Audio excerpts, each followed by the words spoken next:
तो फ्रेंड्स, आज का जो अगला टॉपिक है, इससे पहले आप कुछ कुछ आपने मॉड्यूल सॉल्व किए, क्वेश्चन जो मैंने आपको दिए थे वो सॉल्व किए कि नहीं किए, किए कि नहीं किए, किए ना? ठीक है, जो डाउट्स होंगे मेरे से बाद में लेना, ठीक है ना? मतलब कि जब लेक्चर जब ओवर होगा, जब 2 बजे के बाद, मतलब आप मेरे से डाउट ले लेना, ठीक है? जो भी डाउट होंगे, ठीक है? अच्छा, अब हम आगे जो पढ़ेंगे वो हमारा है रेनॉल्ड्स नंबर। तो चलो हमने पढ़ लिया, ठीक है ना? तो रेनॉल्ड्स नंबर के बारे में एक बार फिर से बता दो। रेनॉल्ड्स नंबर, ठीक है ना? ये रेनॉल्ड्स नंबर जो है वो आपके पास जो वेलोसिटी होती है, टर्मिनल वेलोसिटी, मतलब टर्मिनल वेलोसिटी जो सिंपली जो वेलोसिटी होती है, क्रिटिकल वेलोसिटी, उसके बारे में डिफाइन करता है। इसको हम आर से डिनोट करते हैं, ठीक है ना? बट ये डिफाइन किसको करता है? Define critical velocity, critical velocity, ठीक है? इसको ये डिफाइन करता है, ठीक है ना? अच्छा, अब एक चीज मैंने बताई थी कि जो रेनॉल्ड्स नंबर है, रेनॉल्ड्स नंबर जो है, अगर वो स्मॉलर देन 1000 हो तो वाटर क्या होगा? Steady flow. अगर रेनॉल्ड्स नंबर अगर इसके बीच में लाई करता है, Reynolds number lies between 1000 and 2000, तो हमारे पास वो क्या हो गया? मे बी स्टडी और टर्बुलेंट,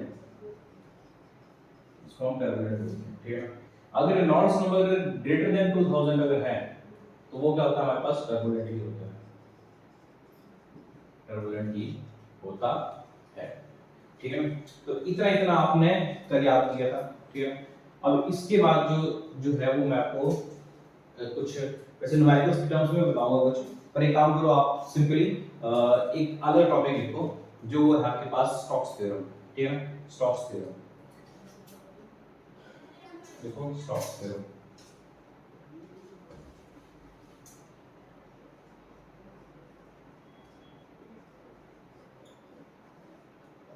स्टोक्स थ्योरम, तो देखो स्टोक्स थ्योरम बेसिकली किसको डिफाइन करती है?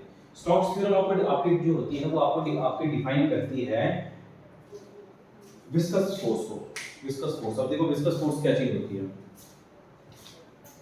2 मिनट रुकना।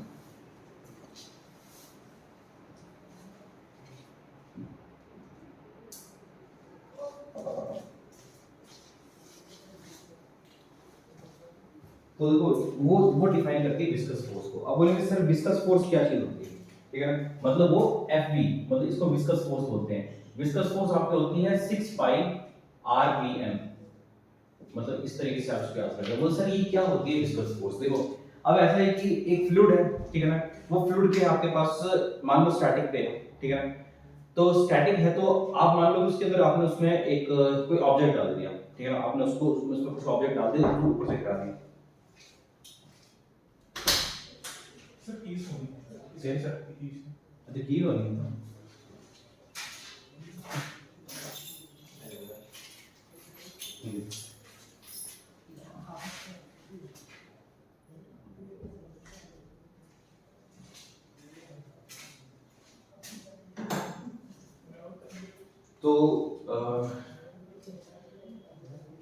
तो विस्कस फोर्स आपके पास जो विस्कस फोर्स जो है, विस्कस फोर्स अभी मैंने बताया कि मान लो कि एक ऑब्जेक्ट है, उसको आपने क्या किया कि पानी के अंदर एक ऑब्जेक्ट है, उसको आपने पानी के अंदर डाल दिया। अब पानी के अंदर डालने के बाद क्या होता है कि वो नीचे की तरफ, मतलब कि वो मूव करना स्टार्ट करता है, ठीक है ना? अगर उसकी डेंसिटी ज्यादा हुई तो वो नीचे की तरफ मूव करेगा, अगर डेंसिटी कम हुई तो ऊपर की तरफ फ्लोट करेगा। पर इस टाइम में इस ऑब्जेक्ट की डेंसिटी ज्यादा लेने की कोशिश कर रहा हूँ, ठीक है ना? कि मतलब उससे मैं डिफाइन करूंगा, तो क्या हो कि नीचे की तरफ मूव कर रहा हो। जैसे वो नीचे की तरफ मूव कर रहा है तो उसमें कौन कौन सी फोर्सेस लगेगी? एक तो लगेगी उसमें अपथ्रस्ट लगेगी, फिर इसको हम बायोन्सी भी बोलते हैं, ठीक है? बताया था ना, रो जी वी बताया था मैंने। जहां पे रो क्या होता है आपका डेंसिटी ऑफ फ्लूइड, और वी क्या होता है volume of the immersed solid, और जी तो होता है एक्सेलरेशन ड्यू टू ग्रेविटी। एक तो ये लगी हमारे पास कौन सी? अपथ्रस्ट लगी, ठीक है? दूसरी होती है हमारे पास विस्कस फोर्स। जनरली हम इसको कंसीडर नहीं करते हैं, ठीक है ना? क्यों? अगर इसको कंसीडर करेंगे तो हमारे जो आंसर जो है ना, वैसे वो तो चलो एक्यूरेट आएगा, पर वेरिएशन बहुत ज्यादा आ जाएगी, इसलिए जनरली इसको हम इग्नोर ही करते हैं, ठीक है ना? तो ज्यादातर हम क्या लेते हैं? आप थ्रस्ट ही लेते हैं उसमें, ठीक है ना? अब देखो विस्कस फोर्स जो होती है ना, विस्कस फोर्स वो होती है आपके पास 6 पाई आर RVN। मतलब इस तरीके से ले सकते हैं कि आपने विस्कस फोर्स लगाई है और इसको लगाई आपने रावण को लगाई है, इसको रावण को लगाई और कितने उसके बाई थे 6 बाई थे, उसके कितने थे 6 बाई थे, ठीक है ना। तो अब ये जो चीज है ना, इस तरीके से जैसे एक फ्लूइड है वो पानी मतलब एक आपके पास एक ऑब्जेक्ट है, ठीक है, वो नीचे की तरफ मूव कर रहा है तो उसका एक भार तो mg नीचे की तरफ लगेगा, ठीक है ना। ऊपर की तरफ क्या लगेगा, अपथ्रस्ट लगेगा और साथ में उसके ऊपर क्या लगेगा, साथ में विस्कस फोर्स v FV, ठीक है ना। और जो FV जो होता है ना, देखो u तो आपके पास डिफाइन होता है, u rho g v होता है। ड्रॉ क्या होता है आपका डेंसिटी ऑफ द फ्लूइड होता है और v होता है इमर्स्ड सॉलिड, इमर्स्ड सॉलिड होता है, ठीक है। ये हो गया हमारे पास, ठीक है। अब फिलहाल आपने स्टोक्स थ्योरम में आपके पास ये विस्कस फोर्स की बात करेंगे, ठीक है। तो इसको हम लिखना है, ठीक है ना। अब इसकी डेफिनेशन लिख लो, ठीक है, इसकी डेफिनेशन लिख लो, ठीक है। When an object is falling in the fluid, when the object is falling in the fluid it experience, when an object falling in the fluid it experience viscous force opposite to the motion, वो मतलब कि वो एक experience करता है, it experience a viscous force which is opposite to the motion of that object, ठीक है ना। और वो विस्कस फोर्स किसके इक्वल होता है, इसके इक्वल होता है, ठीक है ना। Fv 6 by RVN, ठीक है ना। तो और ये लिख लो, ठीक है ना। और इसके नीचे एक और चीज लिख लो, so by Stokes viscosity viscous force on spherical object, so viscous force on spherical object is directly proportional to the RVN, ठीक है ना, directly proportional to the RVN। मतलब ये जो आपके पास जो आपके पास ये जो कंक्लूजन जो बनी है ना, वो बनी कैसे थी, जो विस्कस फोर्स जो उन्होंने जो स्टोक्स ने जो बताई थी वो डायरेक्टली प्रोपोर्शनल किससे होती है, RVN, ठीक है ना।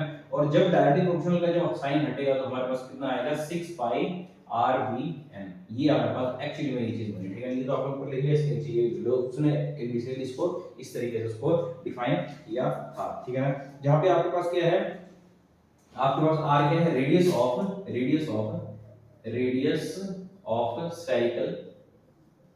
स्फेरिकल ऑब्जेक्ट, v आपके पास है क्या, टर्मिनल वेलोसिटी यानी ये आप सिर्फ वेलोसिटी बात कर रहे हो। ये है आपके पास कोएफिशिएंट ऑफ विस्कोसिटी, ठीक है। ये आपके पास इसकी बात है, ठीक है।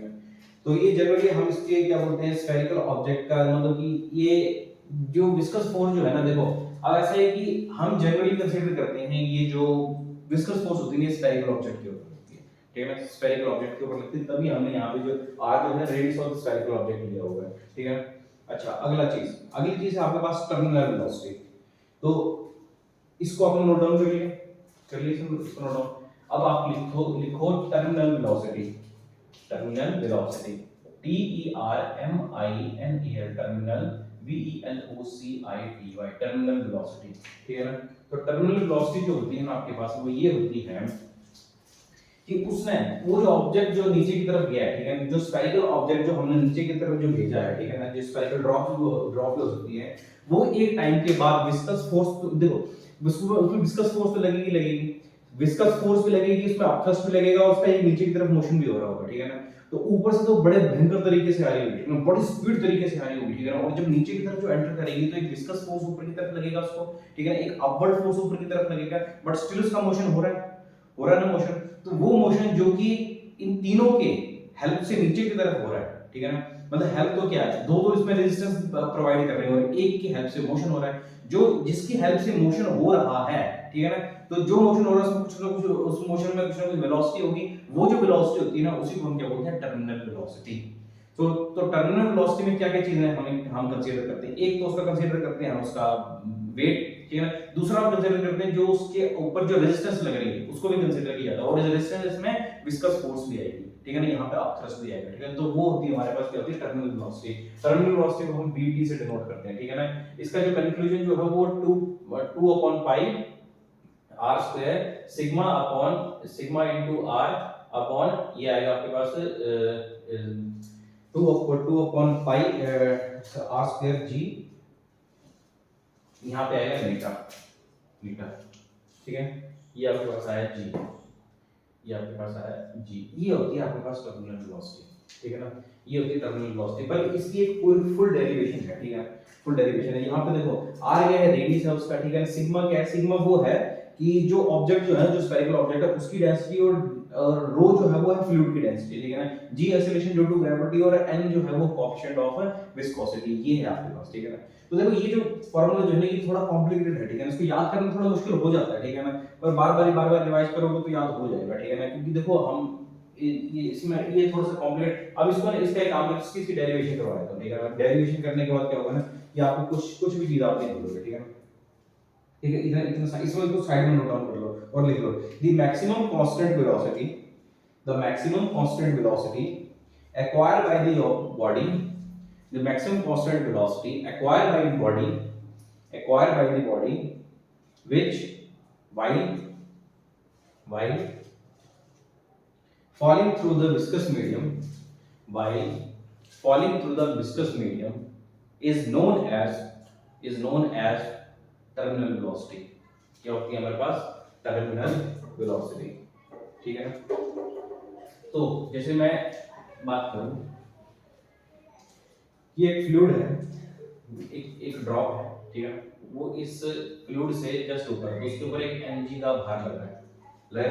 इस टाइम पे यहाँ पे इसके पास कोई फ्लूइड नहीं है, फिलहाल देखो एयर में फ्लूइड होती है, पर इस टाइम हम कोई भी कंसीडर नहीं करना है, हम सिर्फ कंसीडर कर रहे हैं इसके mg लग रहा है। जैसे ही वो नीचे की तरफ एंटर करेगी, ठीक है, फ्लूइड के अंदर एंटर करेगी वो, जैसे वो फ्लूइड के अंदर एंटर करेगी तो mg तो लगेगा ही लगेगा। ऊपर क्या लगेगा, अपथ्रस्ट लगेगी, और ऊपर एक और चीज लगेगी, वो लगेगी आपके पास फ्रिक्शनल फोर्स, ठीक है ना, Fb, ठीक है। और एक टाइम पे आने के बाद जैसे नीचे mg तो लगेगा, और साथ में आपके पास u और Fb लगेगा, पर यहाँ पे जो वेलोसिटी जो होगी ना, वो होगी आपके पास टर्मिनल वेलोसिटी, ठीक है। टर्मिनल वेलोसिटी एक कांस्टेंट वेलोसिटी होती है, ठीक है। कांस्टेंट वेलोसिटी ऐसी वेलोसिटी मतलब कि वो एक कांस्टेंट, मतलब ऐसा है कि ऊपर से मान लो कि 100 किलोमीटर पर आवर की स्पीड से वो आ रही है, ठीक है, और नीचे आते तो वो सिर्फ 20 किलोमीटर पर आवर की स्पीड से रहेगी, ठीक है ना। फिर करते करते 10 पे रहेगी, और 10 के बाद वो और नीचे नहीं जाएगी, 10 के बाद वो और नीचे नहीं जाएगी, ठीक है ना।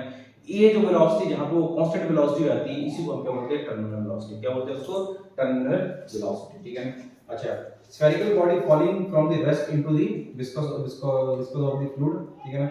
अब यहाँ पे आपके पास जो वेट जो है ना, यहाँ पे आपके पास जो वेट जो है, वेट इज इक्वल टू होगा आपके पास u प्लस fb, मतलब वेट इज ग्रेटर देन होगा, ग्रेटर देन।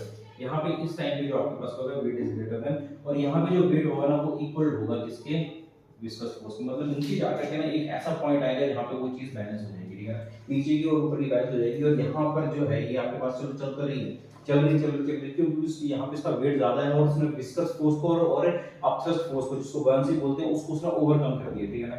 यहाँ पे तो उसने ये यहाँ पे तो क्या है कि जो वेट जो उसको ओवरकम कर रहा है, पर यहाँ पे जाकर कैसा होगा कि वेट और ये सेम नहीं होंगे, ठीक है, सेम नहीं होंगे, तब फिर तो एक सिर्फ कांस्टेंट वेलोसिटी से नीचे की तरफ गिरेगा, ठीक है ना, उसको हम बोलते हैं, ठीक है ना।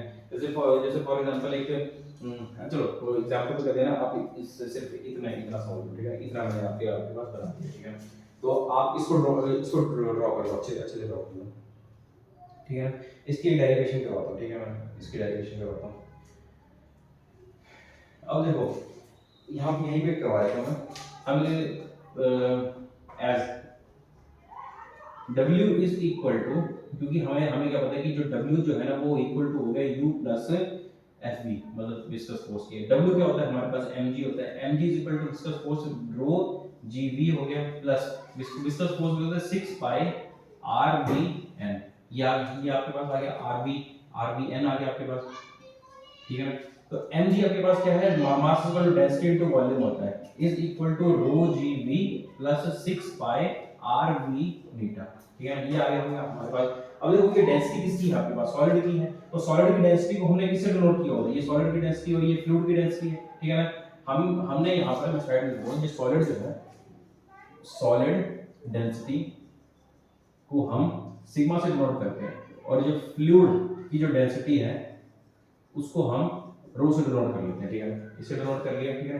Acceleration due to gravity same है, ठीक है ना। अब एक काम करते हैं, इसको जो डेंसिटी जो है ना ये वाली, इसको हम सिग्मा से डिनोट कर देते हैं, और ये Vg माइनस इसको हम density of the fluid Gv is equal to 6 pi Rv इस ये आपके पास टर्मिनल वेलोसिटी, इसको ये आगे टर्मिनल वेलोसिटी आने वाली है, ठीक है ना, इसी को हमने फाइंड करना है, ठीक है ना।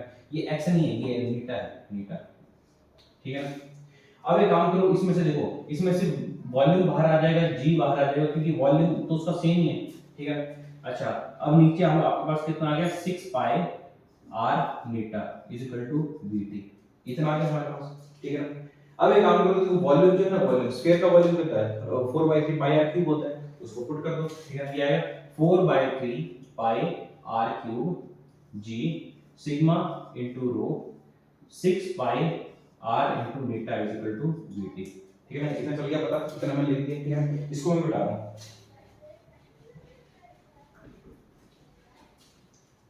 ठीक है।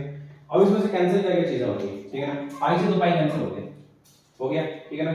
इस r का सिर्फ एक r बचेगा, ठीक है ना, और ये नीचे आ जाएगा, मतलब ये बनेगा 4/3 मल्टीप्लाई बाय 6, ठीक है ना। ऊपर क्या बचेगा, r square g sigma minus this, और नीचे बचेगा हमारे पास r तो चला गया, बीटा बच गया, मतलब vt। तो vt की जो वैल्यू जो है वो हमारे पास बनेगी 2 2 या 4 2 3 या 6 2/9 r square g sigma minus this upon eta, ये हमारे पास बना। और ये शुरुआत में मैंने इसी के डेरिवेशन में, इस शुरुआत में मैंने यही लिखा था बोर्ड के ऊपर, ठीक है ना, कि टर्मिनल लॉस क्या होगा आपके पास, क्या होती है दिस, ठीक है ना। यहाँ पे r जो है आपके पास, यहाँ पे जो r जो है आपके पास वो है radius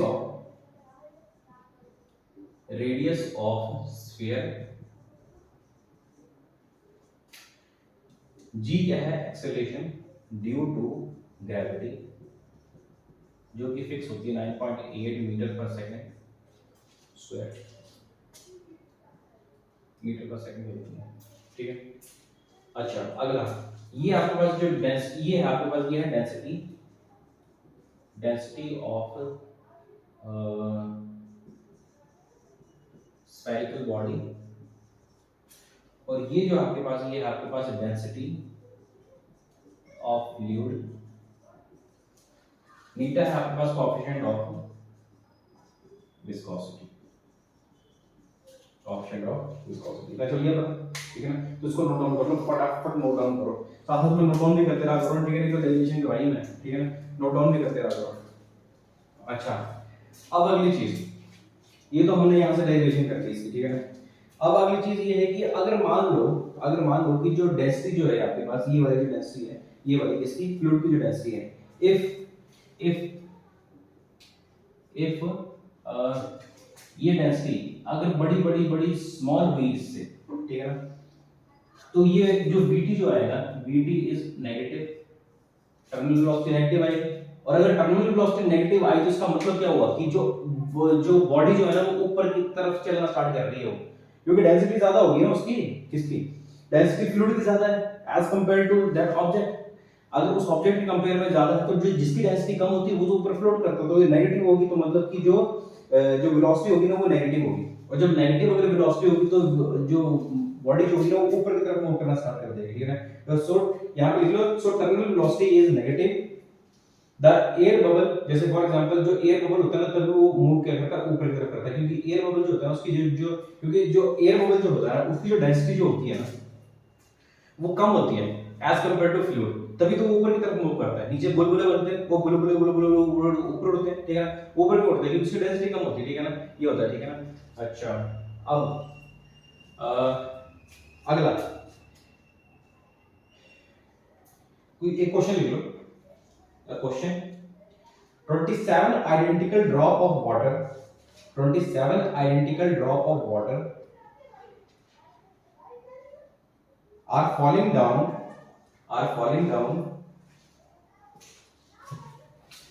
with a velocity of 0.15 meter per second, 0.15 meter per second. If they combine to form, ये लिख लिया ना मैंने, if they combine to form a big spherical drop,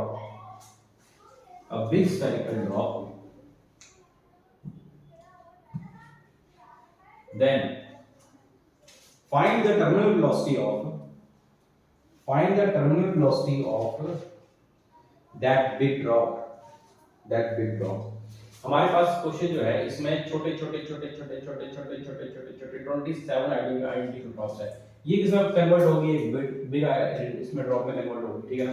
अब ये जितने भी आइडेंटिकल ड्रॉप्स हैं इसकी अगर टर्मिनल वेलोसिटी देखेगी तो वो आए 0.15 मीटर पर सेकंड, ठीक है ना। तो हमें इसकी टर्मिनल वेलोसिटी फाइंड करनी है कि इसकी टर्मिनल वेलोसिटी क्या होगी जब वो इसमें होगी। इसकी तो चलो एक सिंगल की 0.15 मीटर पर सेकंड आ रही है, इस वाली की कितनी होगी वो हमें फाइंड करनी है, ठीक है ना, फाइंड करनी है। तो सबसे पहले एक काम करो, आप इन दोनों का रिलेशन निकालो, ठीक है ना।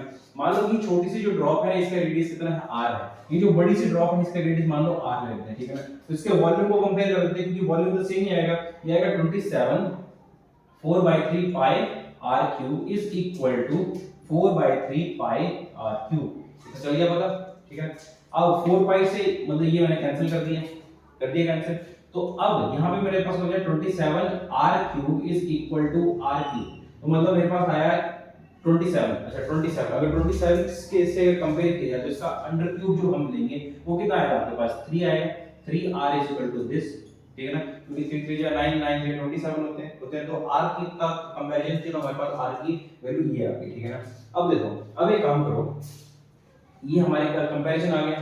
अब इस वाले की टर्मिनल वेलोसिटी हमें क्या पता है, टर्मिनल वेलोसिटी क्या होती है 2/9 r² sigma minus this g upon eta होता है नहीं होता है, ठीक है।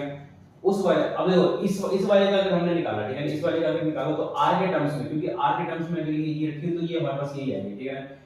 अगर उस वाले का अगर हम निकालेंगे, उस वाले का ये vt इज इक्वल टू ये आएगा हमारे पास 2/9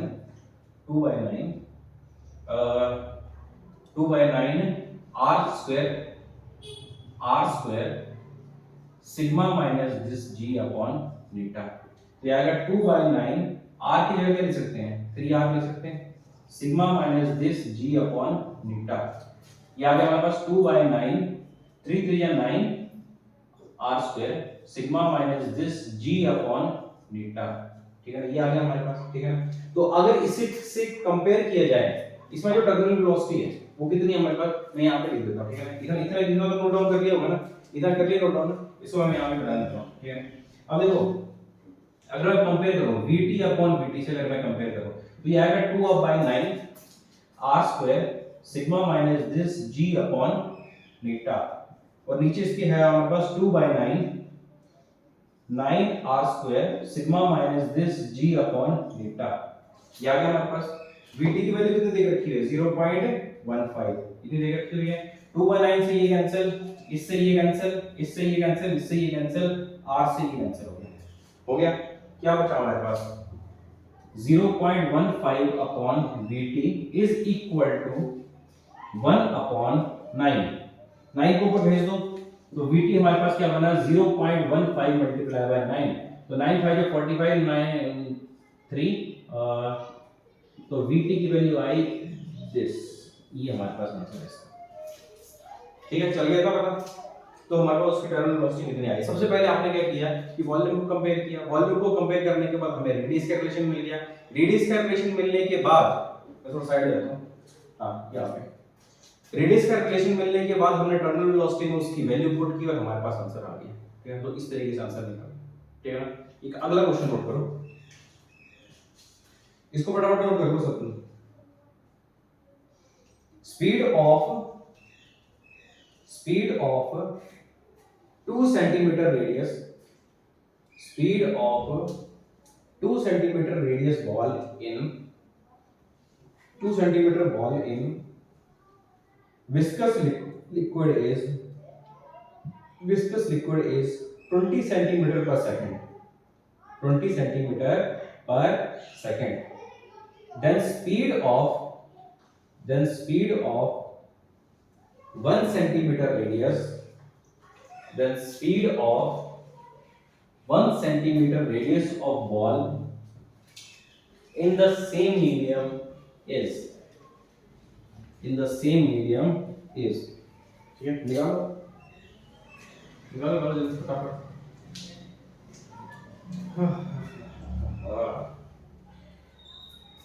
एक बॉल ये है, एक मतलब एक ये है, मतलब स्फीयर है, ठीक है ना।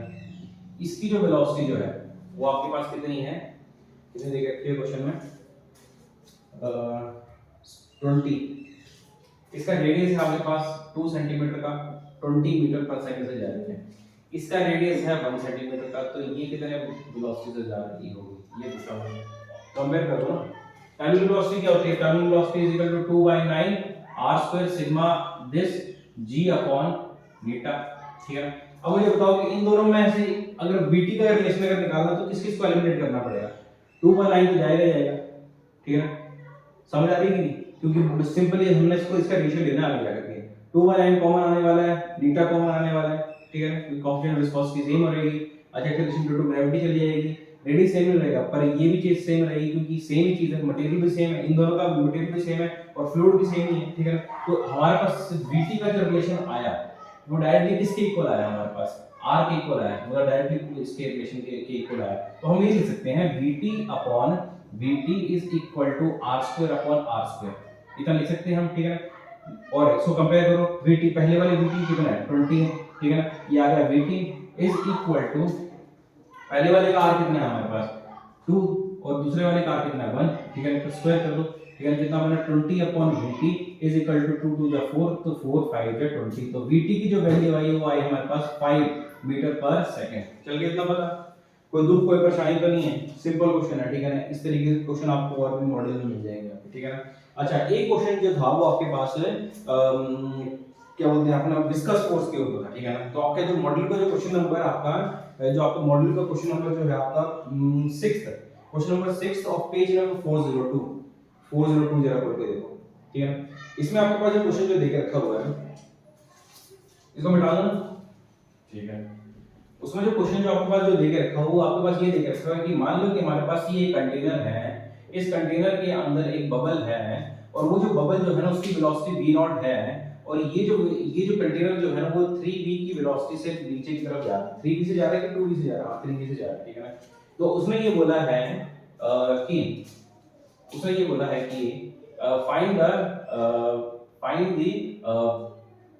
विस्कस फोर्स, हमें विस्कस फोर्स हमें फाइंड करनी है, क्वेश्चन में ये लिखा है, ठीक है ना। तो आप ये देखो कि अगर ये v नॉट से नीचे की तरफ जा रहा है, ठीक है ना, और एक और चीज देख रखी हुई है कि इसका इससे यहाँ पर क्या बोलते हैं 3v नॉट जो है ना उसका रिलेटिव मोशन नहीं है किसी के साथ, ठीक है। इसका वेसल के साथ ना, ये जो वेसल जो है उसका एयर के साथ, क्वेश्चन एक काम करो, क्वेश्चन देखो, ठीक है। क्वेश्चन आपके पास कितना है 402 पेज नंबर पे आपके पास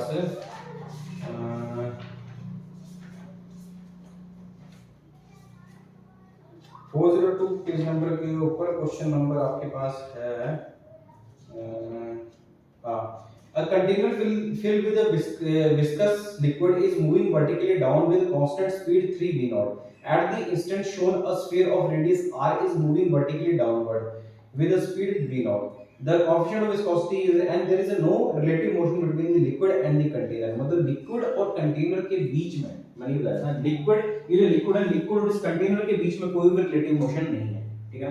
liquid और container के बीच में कोई relative motion नहीं है, but रिलेटिव मोशन किसकी है, ये कंटेनर और जो फ्लूइड जो मेटल जो आपके पास जो ऑब्जेक्ट जो है ये वाला स्फेरिकल जो ऑब्जेक्ट है, इन दोनों के बीच में रिलेटिव मोशन है, फ्लूइड और इसके बीच में कोई रिलेटिव मोशन नहीं है, ठीक है। तो उसके हिसाब से आपने अगर ये फाइंड करना है तो अगर देखो तो जो रिलेटिव जो आपके पास जो आएगी आपके पास जो रिलेटिव आपके पास ये आएगी आपके पास रिलेटिव वेलोसिटी वो आएगी आपके पास 3v not minus v not, हमारे पास कितना है 2v नॉट आ गया हमारे पास। तो बस इस वाले को पुट कर दो, fv क्या होता है हमारे पास 6 पाई रावन होता है कि नहीं होता है कि नहीं 6 पाई r, मतलब आपके पास r है v नॉट कितनी आएगी 2v not is multiply by this, तो ये आएगा 12 पाई r v नॉट इनटू नीटा। ये आपके पास क्या आ गया आपके पास विस्कस आपका टर्मिनल वेलोसिटी कितने किस टर्मिनल वेलोसिटी आपके पास विस्कस फोर्स आ गई, ये आपको निकालना, ठीक है। तो आंसर में आपके पास कितना लिखा रखा हुआ है 12 v नॉट, मतलब ऑप्शन नंबर डी आपके पास दिया रखा हुआ है। थोड़ा सा क्या पता शायद ये आपको थोड़ा डिफिकल्ट लगे, मेरे को लगता है आपको डिफिकल्ट लगेगा, बस इसमें कांसेप्ट सिर्फ आपको ये जानना था कि एक रिलेटिव मोशन हो रहा है, जब भी रिलेटिव मोशन हो रहा होता है ना तो अगर सेम डायरेक्शन में रिलेटिव मोशन हो रहा होता है तो उसका नेगेटिव कर दो, अपोजिट डायरेक्शन में हो रहा होता है तो प्लस कर दो, सेम। अब देखो अगर अपोजिट डायरेक्शन में मूव कर रहे हैं तभी प्लस कर दो, सेम डायरेक्शन में, सेम डायरेक्शन में देखिए अपोजिट, ये अपोजिट डायरेक्शन है और ये भी अपोजिट डायरेक्शन है। इस अपोजिट डायरेक्शन में और इस अपोजिट डायरेक्शन में ऐड होता है, ठीक है ना। अगर सेम डायरेक्शन में ये भी ऐसे जा रहा है, ये भी ऐसे जा रहा है, ठीक है ना, तो अब नेगेटिव होता है, तब रिलेटिव मोशन होता है ना, कि उसके रिस्पेक्ट में हमने हमारी क्या मोशन हो रही है वो हम यहाँ पर निकालते हैं, ठीक है ना। अब इसके बाद जो कॉन्सेप्ट आता है वो आता है हमारे पास सरफेस टेंशन का, ठीक है ना। तो जो सरफेस टेंशन जो होता है, ठीक है ना, इतना चल गया पता, ठीक है ना। अगला क्वेश्चन जो जो इतना हो गया ना हमारे पास, तो अब आगे मैं सरफेस टेंशन के ऊपर मूव करूंगा। इतना अभी तक किसी को नोट तो नहीं करना, कोई डाउट तो नहीं किसी को। अगर कोई डाउट है तो मेरे से अभी पूछ लो, ठीक है ना। क्यों? क्योंकि इसके बाद जब मैं डाउट लूंगा तो फिर जब मैं ऐसे जब इसका देखूंगा ना कि आप इसका डाउट लेकर क्या, तो मेरा मुंह ऐसा खराब हो जाएगा कि यार इतनी देर तक मैंने यहाँ पे समझाया, अब मैं 2 मिनट में क्या समझाऊंगा इसको, आप ही नहीं समझ आया। तो समझ लो इस चीज को कि ये देखो घर में 10 बार जाकर लिखो इन सब चीजों को, आपको याद हो जाएगी इसे, ठीक है ना। 6 पाई एनआरवी, 6 पाई रावण के तौर पे मैंने आपको उसको याद करवा दिया, ठीक है ना। जो अगला जो आपके पास terminal velocity 2/9 r square sigma minus rho g upon this, ठीक है। तो ये आपके पास अगला टॉपिक जो है हमारे पास वो है आपके पास वो है सरफेस टेंशन, ठीक है ना। सरफेस टेंशन, देखो सरफेस टेंशन क्या चीज होती है। सरफेस टेंशन जो होती है ना, वो एक ऐसी प्रॉपर्टी होती है ना किसी भी फ्लूइड की, जिसकी वजह से जो उसका अपर जो मेम्ब्रेन जो होती है ना, जो ऊपर की जो लेयर जो होती है ना, वो एक स्ट्रेच मेम्ब्रेन की तरह एक्ट करना स्टार्ट कर देती है। मतलब इस surface tension is the property of the fluid by virtue of which the upper surface of the fluid act like a stretch membrane, stretch membrane की तरह एक्ट करना स्टार्ट कर देती है, ठीक है ना। और इसी की प्रॉपर्टी की वजह से जो फ्लूइड होता है ना, वो मिनिमम एरिया ऑक्यूपाई करने की कोशिश करता है, ठीक है ना। इसी को हम बोलते हैं सरफेस टेंशन, ठीक है ना। तो इसकी काम करो, सबसे पहले आप डेफिनेशन लिख लो, ठीक है ना। डेफिनेशन लिख लो, ठीक है। Surface tension is the property of the liquid, surface tension is the property of the liquid due to which its free surface tries to have minimum surface area, ठीक है ना, tries to have minimum surface area, and it behaves as it has tension like a stretch membrane, and it behave like that, it's stretch membrane. It behave if it has tension like a stretch membrane is called surface tension, ठीक है। इसको हम क्या बोलते हैं? Surface tension बोलते हैं, ठीक है ना। Surface tension is due to intermolecular forces among liquid particles. Surface tension is due to intermolecular forces of attraction between particles, ठीक है, between particles, ठीक है ना। अब जैसे इंटरमॉलिक्यूलर फोर्सेस भी 2 टाइप की होती हैं, आपको ये चीज पता है, ठीक है ना। पहली क्या होती है? कोहेसिव फोर्सेस, और दूसरी क्या होती है? एडहेसिव फोर्सेस, ठीक है ना। तो कोहेसिव फोर्सेस क्या होती हैं? जो अपने अपने पार्टिकल्स में लगती हैं, और एडहेसिव फोर्सेस क्या होती हैं? जो कि दूसरे पार्टिकल्स में लगती हैं। जैसे फॉर एग्जांपल अगर मैं बात करूं, एक पानी मैंने एक जग के अंदर डाल के रखा हुआ है, तो पानी के अंदर जो फोर्स लग रही है वो क्या होंगी? वो कोहेसिव फोर्सेस होंगी या एडहेसिव फोर्सेस होंगी? वो कोहेसिव फोर्सेस होंगी। और पानी और जग में जो फोर्स जो लग रही है वो क्या होगी आपके पास? वो एडहेसिव फोर्सेस होगी। ट्रिक एडहेसिव मतलब अलग अलग अलग अलग अलग से इस तरीके से याद कर लो। चलिए बता, कोई प्रॉब्लम तो नहीं, ठीक है ना, समझ गए ना इतना। अगला, ठीक है ना, सरफेस। अब देखो मैं थोड़ा सा आपको बताया, ठीक है, सरफेस टेंशन के बारे में। Surface tension SURFAC, surface TENSION tension, ठीक है ना। सरफेस टेंशन, जैसे मान लो कि ये हमारे पास क्या है? फ्लूइड है, ठीक है ना। ये फ्लूइड इसमें पड़ा हुआ है, ठीक है ना। तो इसकी जो सबसे ऊपर की जो लेयर होती है ना, ऊपर की लेयर, देखो यहाँ पर जो मॉलिक्यूल्स बैठे हुए हैं ना, ये तो चलो बैलेंस फॉर्म में है, ठीक है ना। हर जगह यहाँ पे फोर्स लग रही है, हर जगह फोर्स लग रही है, और ये बैलेंस रखे हुए हैं। क्या रखे हुए हैं? ये बैलेंस है ये सारे, क्योंकि हर एंगल में फोर्स लग रही है, तो अगर हर एंगल में अगर फोर्स लग रही है तो बैलेंस नहीं होंगे, ठीक है। अब बात क्या आती है, जो सरफेस के ऊपर जो मॉलिक्यूल है, ठीक है, मान लो कि जैसे यहाँ पे ये ऐसे मॉलिक्यूल बैठा हुआ है, आधा मॉलिक्यूल है, ठीक है ना, इस तरीके से बैठा हुआ है, ठीक है। तो होगा क्या कि यहाँ नीचे तो फोर्स के लिए लग रही है, ठीक है, नीचे तो फोर्स लग रही है, साइड में भी फोर्स लग रही है, यहाँ इस साइड में फोर्स लग रही है, साइड में फोर्स लग रही है, यहाँ लग रही है, यहाँ लग रही है, यहाँ लग रही है, हर जगह फोर्स लग रही है, पर एक जगह पे फोर्स नहीं लग रही है। वो कहाँ पर है? ऊपर की तरफ कोई फोर्स लग रही है? नहीं लग रही है ना। तो अगर ऊपर की तरफ कोई फोर्स नहीं लग रही, तो ये अनबैलेंस कंडीशन में रखे हुए होंगे। अगर अनबैलेंस कंडीशन में रखे होंगे तो एक दूसरे को बांध के रखेंगे साइड से कि भाई तू दूर मत चल जाना वैसे, ठीक है ना।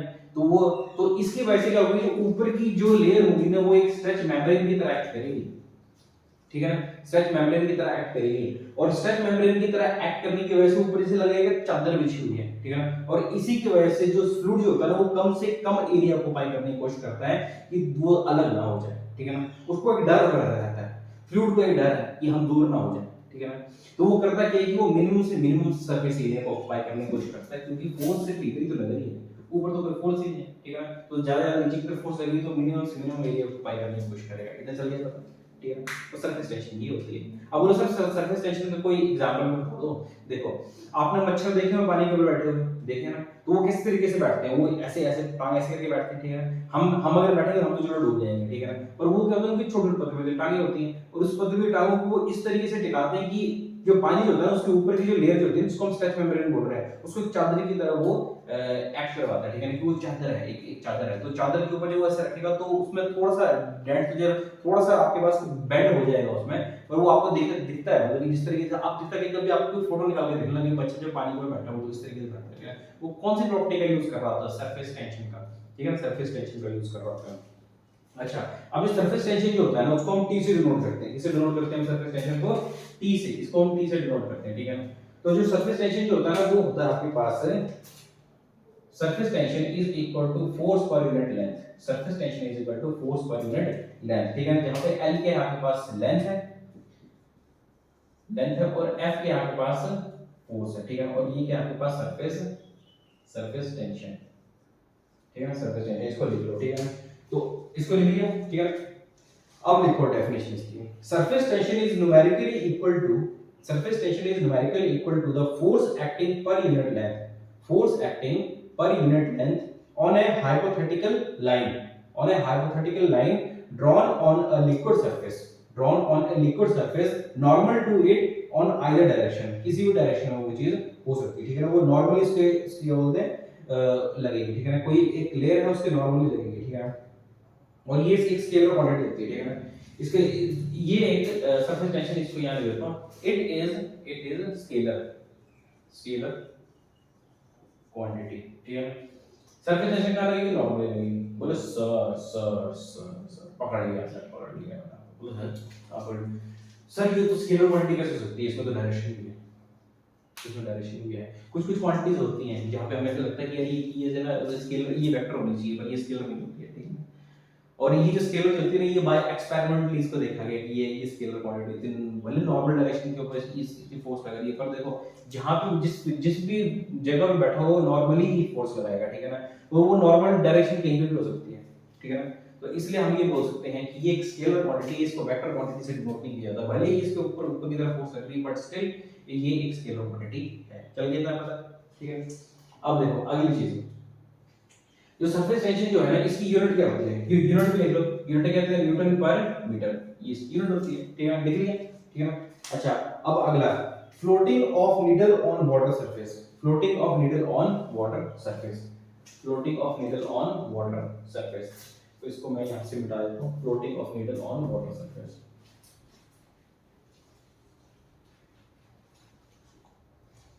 floating of needle, floating of needle on water surface, floating of needle on water surface।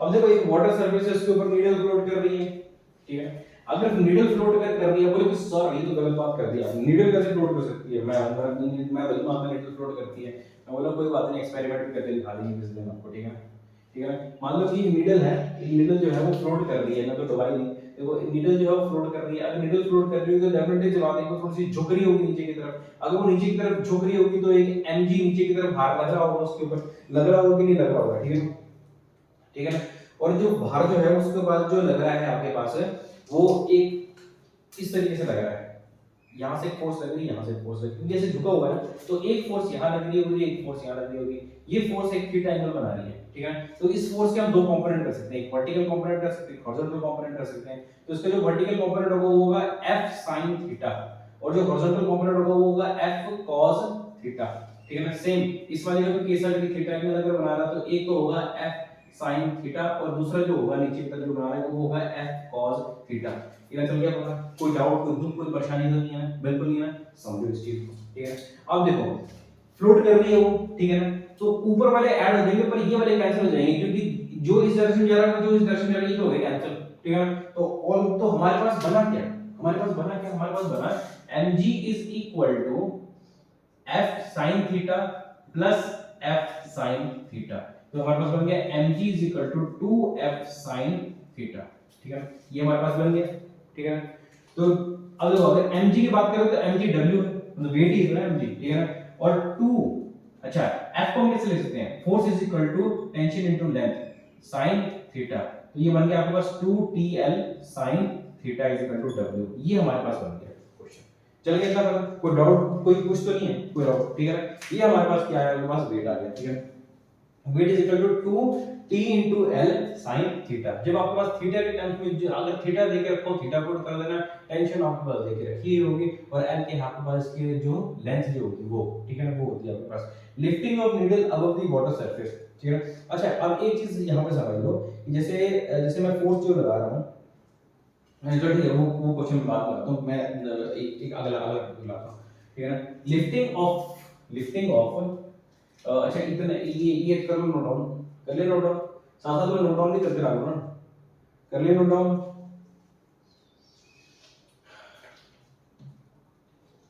इसके ऊपर ये देखो लिफ्टिंग ऑफ इतना लो लिखेंगे होगा, lifting of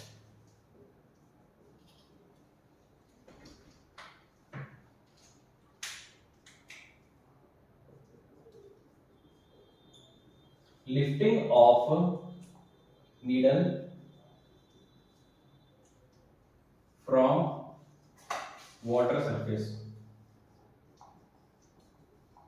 lifting of needle from water surface, lifting of needle from water surface, lifting of needle above the water surface, ठीक है ना। अब जब लिफ्टिंग जो है वो सिंपली कुछ नहीं है, ये देखो पहले तो ये दो ऐसे ऐसे रखा हुआ था, अब इसका हमने क्या करना है, इसको लिफ्ट करवा देना, ठीक है ना, थोड़ी सी जब लिफ्ट करवा दें इसको अपन लिफ्ट करने ट्राएंगे इसको, ठीक है। जब इसको जब लिफ्ट करवाएंगे तो कुछ ऐसा होगा कि जैसे ये है हमारे पास है और ये पानी में डूबेला है, क्या है ये पानी में डूबेला है, ठीक है ना। जब इसको हम लिफ्ट कराएंगे तो ये ऊपर की तरफ एक लिफ्टिंग फोर्स लगेगा Fl, ठीक है ना, और जब उसको खींच रहे होंगे तो एक फोर्स तो यहाँ लगेगी और एक फोर्स यहाँ लगेगी और एक mg तो नीचे की तरफ लगेगी, ठीक है। ये फोर्स यहाँ लगेगी होगी, एक फोर्स यहाँ लगेगी होगी, लगेगी। मतलब कैसे आपने कभी देखा होगा कि जैसे फेविकोल का डब्बा है, उस फेविकोल के डब्बे से मान लो जैसे आपने कोई चीज उठाई है तो एक नीचे की तरफ लेयर बनती है ना उसमें, वो नीचे की तरफ लेयर क्या होती है, आपके पास फोर्स लगाती है नीचे की तरफ, ठीक है ना, दो जगह फोर्स लगाती है, ठीक है। वैसे तो चलो मल्टीपल जगह लगाते हैं तो पर हम मीन लेते हैं, एक मीन होता है, ठीक है ना, फोर्स और फोर्स का, ठीक है ना। तो यहाँ पे हमारे पास जो लिफ्टिंग फोर्स जो आएगी वो कैसे आएगी, FL is equal to mg plus 2 into f, ठीक है ना। तो हमारे पास क्या होता है, F is equal to T upon L होता है, नहीं तो T is equal to F by L होता है, तो F हमारे पास कितना आएगा, T into L आएगा, आएगा कि नहीं आएगा, mg plus 2 into T into L, तो आपके पास कितना आ गया FL, ये इसकी वैल्यू आ गई। अगर क्वेश्चन में ये देकर रखा हुआ है लिफ्टिंग फोर्स निकालनी तो इस तरीके से निकालना, ठीक है। और mg यहाँ पर क्या w लिख सकते हैं, ठीक है ना। अच्छा ये होगा आपके पास लिफ्टिंग फोर्स, ठीक है ना। एक चीज नोट डाउन कर लो, front view of the liquid, अगर एक लिक्विड जो है उसका अगर आपको फ्रंट व्यू अगर देखना है, ठीक है ना, तो फ्रंट व्यू ये हो गया आपके पास, ठीक है, हो गया। साथ साथ में नोट डाउन भी करते रहो ना, ठीक है। ये हो गया हमारे पास, एक नोट डाउन कर लो, कुछ एक नोट बनाओ साइड में, नोट ही बनाओ कि lifting force, note lifting force का नहीं है, क्वेश्चन आपके पास ये है, जैसे पहला नोट ये है आपके पास है कि जैसे from front view of hollow sphere, एक होलो स्फीयर है, ठीक है ना, एक फ्रंट व्यू अगर ले हम इसका, ठीक है ना, तो होलो स्फीयर है, अगर होलो स्फीयर है तो एक यहाँ होगा एक इधर होगा, ठीक है, होलो स्फीयर है, ठीक है ना। तो जो होलो स्फीयर है, अब कोई मुझे ये बताए, कोई मेरे को ये बोले कि सर इसमें मतलब मेरा मान लो आपसे क्वेश्चन पूछ लिया कि इसमें सरफेस टेंशन निकालो, तो हमें क्या पता सरफेस टेंशन की क्या होता है, मतलब T F/L होता है, ठीक है ना, T F/L होता है। तो अगर आपने सरफेस टेंशन निकाल तो सरफेस टेंशन के थ्रू मैं क्वेश्चन ले रहा हूं, सरफेस टेंशन के थ्रू आपने सिर्फ फोर्स निकालनी है, तो फोर्स अगर आपने अगर निकालनी तो किस तरीके से निकालोगे, मान लो कि जैसे इसका रेडियस जो है आपके पास है, अंदर वाले का रेडियस है आपके पास r और जो बाहर वाला इसका रेडियस आपके पास r, ठीक है ना, ये आपके पास रेडियस गिवन है, ठीक है ना, ये वाला आपके पास रेडियस गिवन है। तो क्वेश्चन आपके पास ये है कि आपने इसकी फोर्स निकालनी है कि कितनी फोर्स लग रही होगी थ्रू इसके सरफेस टेंशन से फोर्स लग रही होगी वो कितनी लग रही होगी। तो देखो हमें क्या पता है कि फोर्स क्या होती है हमारे पास, force is equal to T into L होता है, ये होता है हमारे पास। तो force is equal to tension तो लगी रही होगी, लेंथ यहां पे हम कौन सी लेंगे, कौन सी लेंथ लेंगे यहां पे, ठीक है, क्योंकि देखो जो लेंथ जो है ना, लेंथ हमने कौन सी लेनी है, क्योंकि देखो फ्रंट से देखेगा इसको, फ्रंट से देखेगा इसको, फ्रंट से देख रहे हैं तो उसकी जो लेंथ जो लेंगे वो कौन सी लेंगे, सरफेस एरिया मतलब सरफेस एरिया सर्कमफ्रेंस की लेंगे। उसकी जो सर्कमफ्रेंस इसका कितना होगा, पहले वाले का 2 पाई r और दूसरे वाले का कितना होगा 2 पाई r, मतलब कि दोनों का 2 पाई r होगा। तो t मल्टीप्लाई बाय ये आएगा आपके पास t 2 पाई तो बाहर आ गया, मतलब r प्लस r इसकी वैल्यू थी, ठीक है, ये आपके पास की वैल्यू आ गई, मतलब जो फोर्स जो लग रही है ना वो आपके पास इतनी है, ठीक है, ये इतनी लग रही है t multiply by 2 pi r plus r, ठीक है, ये हो गया। अब लोग इस तरीके कैसे, एक तो आपके पास ये अंदर की तरफ है, यहाँ पे फोर्स लग रही होगी, ठीक है, और एक है आपके पास ये बाहर की तरफ, ठीक है, बाहर की तरफ भी फोर्स लग रही होगी, एक अंदर की तरफ फोर्स लग रही है, बाहर की तरफ फोर्स लग रही है, ठीक है, और ये तो आपके पास पूरा का पूरा सॉलिड है, ठीक है, ये तो आपके पास पूरा का पूरा सॉलिड है, ठीक है। चलिए अब देखो सेम चीज, अगर मैं आपको मान लो कि जैसे अगर मान लो कि जैसे मैंने एक कॉइन दे दिया आपको, ठीक है, कॉइन दे दिया, अब मैंने पूछा कि अच्छा अब मेरे को बताओ कि इसके ऊपर सरफेस टेंशन कितना लग रहा है, इसके सरफेस टेंशन की फोर्स कितनी लगेगी, फोर्स कितनी लगी होगी in terms of the surface tension, तो वो होगा आपका t 2 पाई r जो इसका रेडियस होगा उसके हिसाब से, क्योंकि यहाँ पे सिर्फ एक ही सर्कमफ्रेंस दिखाई दे रही है हमें, चल गया इतना पता, कोई परेशानी तो नहीं है, ठीक है। अच्छा वैसे ही अगर मान लो कि मैंने आपको एक स्फीयर दे दिया, एक आपको मैंने स्क्वायर दे दिया, स्क्वायर जिसकी साइड क्या है a है, तो इसमें कैसे निकालोगे, force is equal to t multiply by 4a, चलिए मतलब, ठीक है। अब आपके मान लो कि मैंने एक मान लो जैसे मैंने एक होलो क्यूब दे दिया, ठीक है, होलो क्यूब दे दिया, तो होलो क्यूब का अगर आपको निकालना है, ठीक है, जिसकी थिकनेस बहुत ही कम है, मतलब माइन्यूट सी थिकनेस है, ठीक है, तो आप कैसे निकालोगे, इसका निकालोगे f is equal to t multiply by 4a multiply by 2, क्योंकि 2 के साथ है ना इसका, तो क्या आएगा 8, तो कितना आएगा t मल्टीप्लाई बाय 8a, ये आपके पास कितने फोर्स e है, चलिए इतना पता, तो इसको नोट डाउन करो, फटाफट नोट डाउन करो, फटाफट नोट डाउन करो। Point about the surface tension के ऊपर कुछ पॉइंट्स लिख लो आप, ठीक है। सबसे पहले तो मेरा पॉइंट आपको लिखा है, surface tension is a scalar quantity, क्या आपके पास surface tension is a scalar quantity, surface tension is a scalar quantity. दूसरा, it depends upon the nature of liquid and its inner molecular forces, it depends upon nature of liquid and inner molecular forces, ठीक है, चलिए इतना पता। Next point, surface tension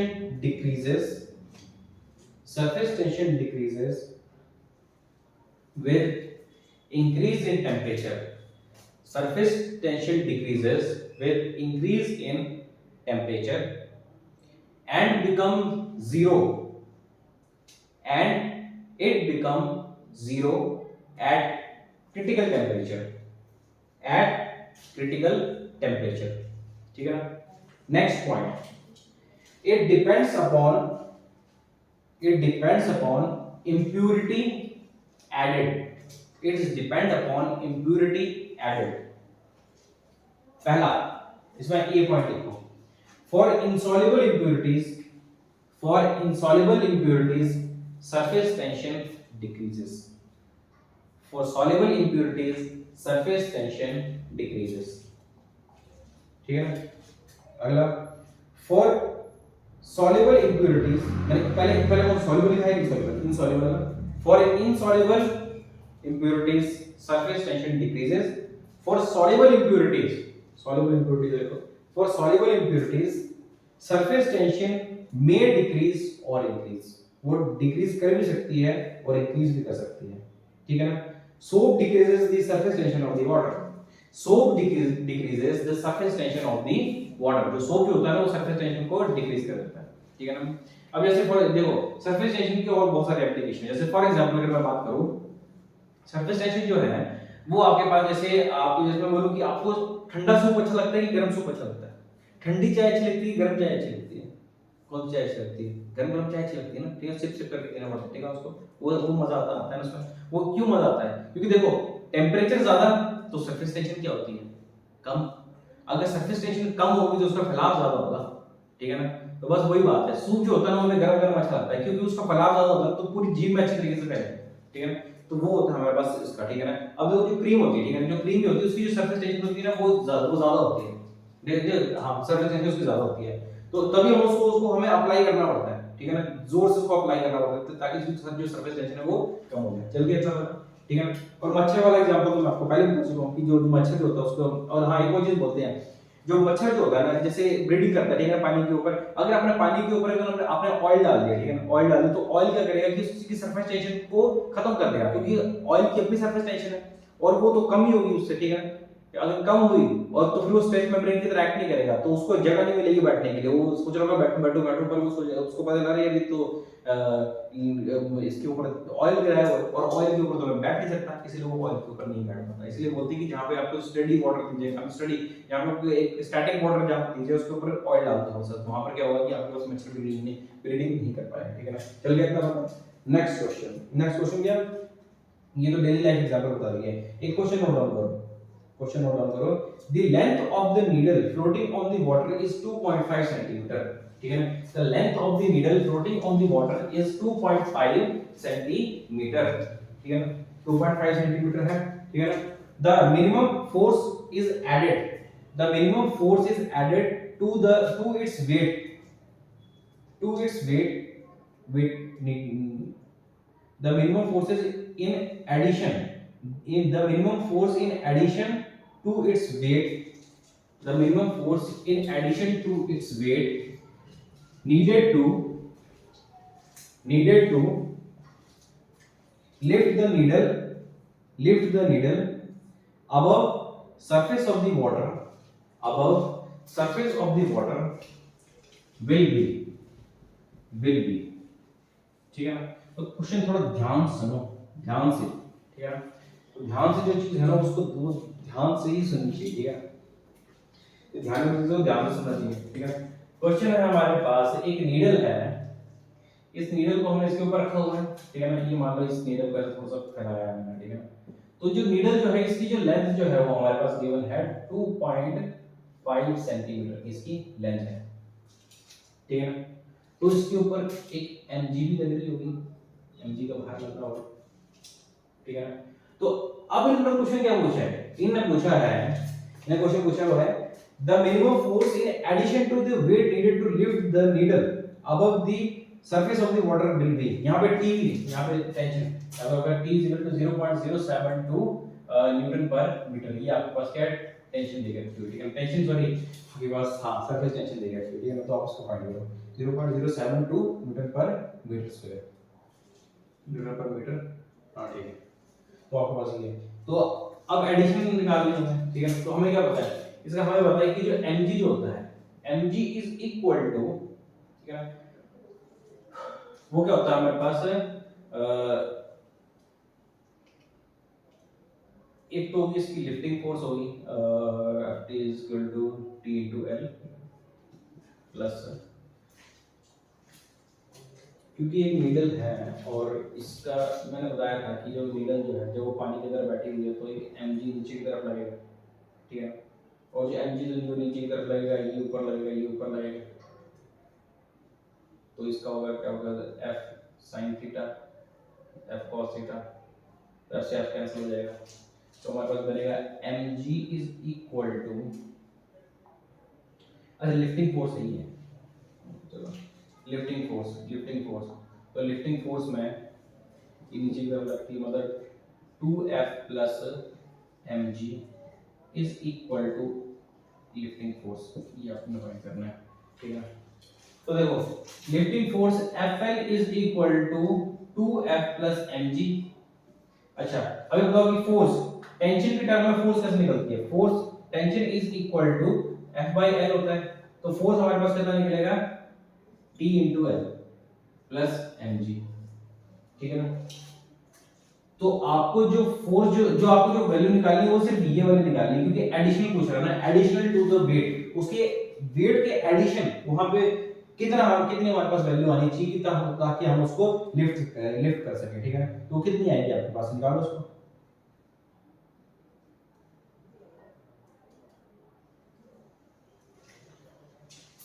to multiply by tension कितनी है हमारे पास 0.072 multiply by length कितनी है 2.5 सेंटीमीटर, ठीक है? सेंटीमीटर सेंटीमीटर को मीटर में कन्वर्ट किया जाएगा, तो जो सेंटीमीटर को मीटर में कन्वर्ट किया जाएगा तो हमारे पास कितना आएगा? हमारे पास 10⁻², ठीक है ना?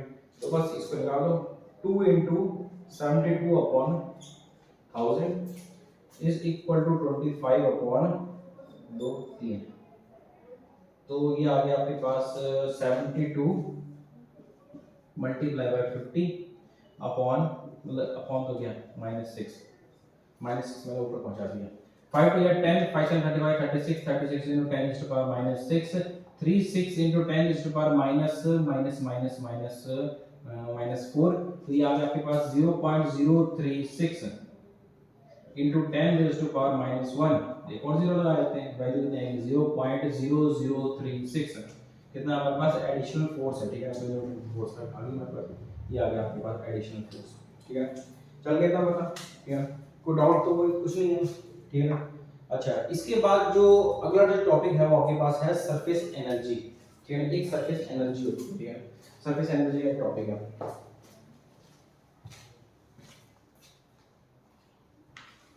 ठीक है?